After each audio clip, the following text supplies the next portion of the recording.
पाक महबूब के साथ ताल्लुक बनने की वजह से अल्लाह पाक ने उसको वो शान दी कि वो चिराग बन गया, वो लोगों को रोशनी देने वाला बन गया। मेरे महबूब के सदके में वो ऐसा बन गया, उसका मकाम ये हो गया जैसे मस्जिद की इज्जत है, मेरे मुस्तफ़ा के गुलाम की इज्जत भी ऐसे हो गई।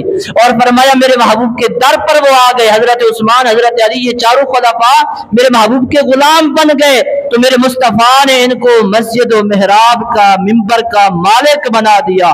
ये है शान तो उनकी, लेकिन उनकी नहीं है, ये दरअसल मेरे मुस्तफ़ा की शान है कि जब उनके गुलामों की शान ये है तो फिर आका की शान का आलम क्या होगा। तो फिर किसी ने यह क्या खूब कहा कि दामन मुस्तफ़ा से जो लिपटा यगाना हो गया, जिसके हुजूर हो गए उसका जमाना हो गया, जिसके हुजूर हो गए उसका जमाना हो गया।